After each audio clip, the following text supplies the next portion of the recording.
Question number one is this: what is your training system?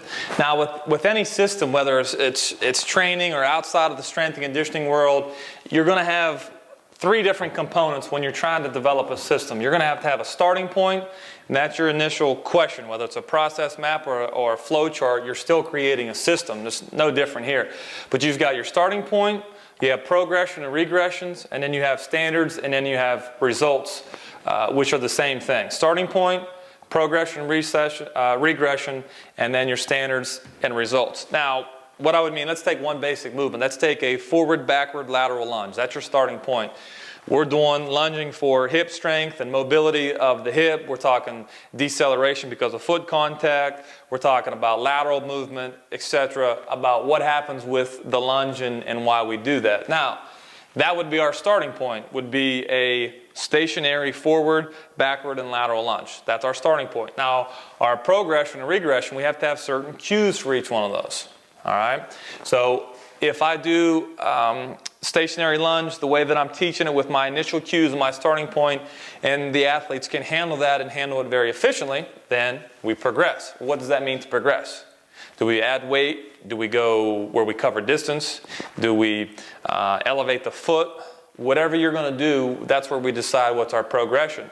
But you always have to have a regression too. If I have an athlete that cannot hold stationary here and then drop the lever, they push front, push back, you have to be smart enough, and you have to diagnose why they're doing that and then regress. Well, how do we correct that? You can't do a lateral lunge stationary because of this.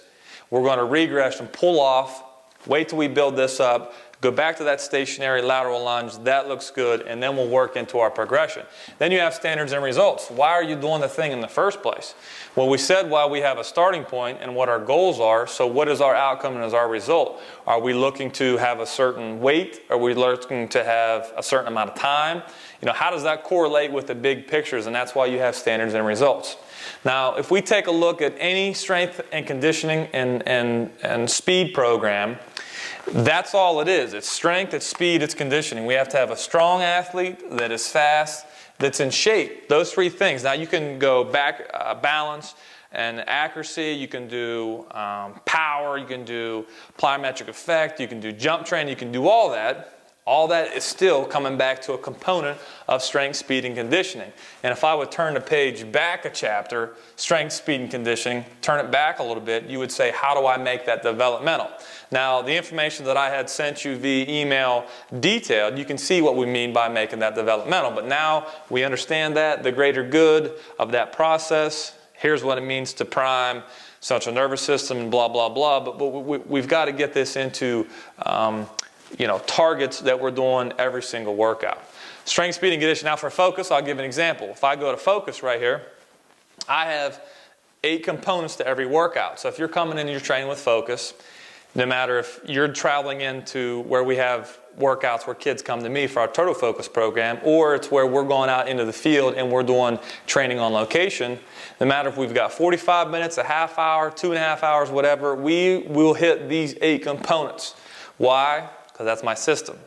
Everything we do will be derivative off these 8 components right here. I just picked a couple. The first thing we do is a dynamic warm-up. Now the dynamic warm-up, just the basic, has 3 different arms.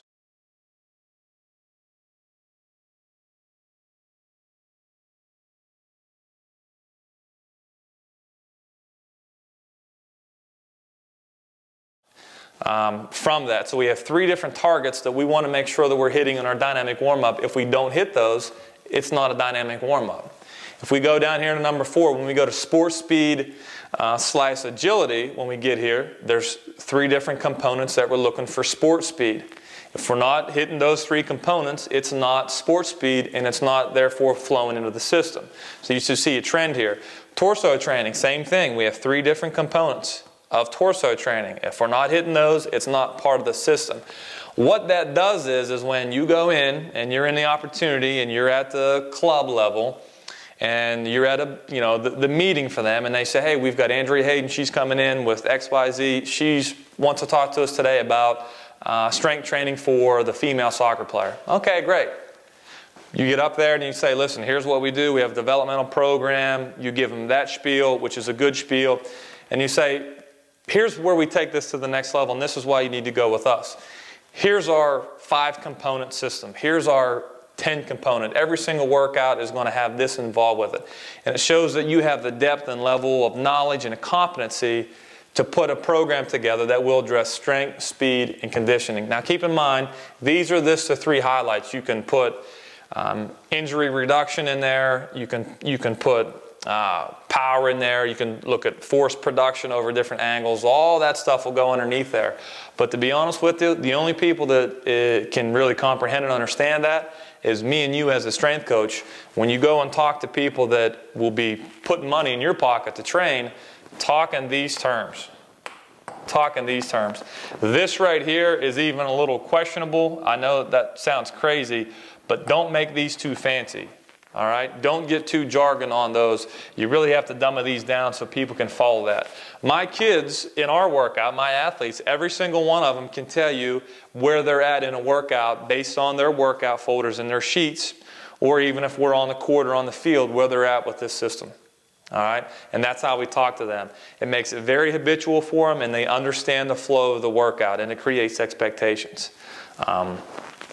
Once you get this done, Andrea, when you start to write some things down, then you're going to start to develop a mock program. Now, the minimum you want to go, and don't blast me out there, people, is 6 weeks. I know that's not long enough, and I know that's not ideal, and that's not developmental, and that's short term. But the reality is this: if you're going to get in for your first time and you're going to do a strength and conditioning program for somebody, or a speed program, or a speed camp, you're going to get 6 weeks. That's what you're going to get. They're going to give you 6 weeks into the preseason. You're not going to be able to work miracles, but you're going to be able to do a whole lot for kids in 6 weeks, I promise you. If you get longer than that, kudos to you. That's perfect. You must have done a very good job of explaining your system. You're going to have this mock program. Now, from the mock program, you can always go back and clean that thing up. But this is going to be a mock program just for strength, speed, and conditioning in general. We're not saying this is specific to soccer. We're not saying that this is specific to basketball, graduating seniors that are going on to college. We're not saying that. We're saying this is a mock program for strength, speed, and conditioning to athletes that have limited or no exposure to a system in the first place. They don't have any training age. They don't have any experience and exposure in a weight room, and they've never really been into a comprehensive program for training. That's where you want to start, because you can always go up from there. All right? And that's probably where your level of knowledge and your comfort level is going to be in the first place. Okay? So, what's your system? Start to get these things down. Start to think about your starting point, your progressions, your regressions, your standards, your results. What are you going to be measured by? Think about just chunking this down and just write it down. Get a sheet of paper, a white blank sheet of paper and a pen. Get away from your computer and start writing. Use your 45 minutes that you have right now. You're probably using a little bit of what you've learned in school, what you've seen as experience and exposure, what you've read, and probably the system that you're in, they have their certain outline that they want you to hit as well too, to be training for them in order for them to pay you. Don't scrap all that. But how does that make sense? So when you have a 45-minute workout right now, I'm sure that if you look at that, you have different chunks and components. Take a look and say, is that applicable? Does that make sense what I'm doing right now? Would that make sense for strength, speed, and conditioning for an athlete that wants to elevate performance? Okay? So that's number one right there. What is your system? Now we'll go on to number 2. Thanks for checking out part 2. This won't be complete until you watch part 3. If you're on YouTube, simply go over into the information box, click on the link for part 3. And if you missed part 1, make sure you go back and check that out, because you'll see how Andrea got me, the coach's coach, to answer her questions directly.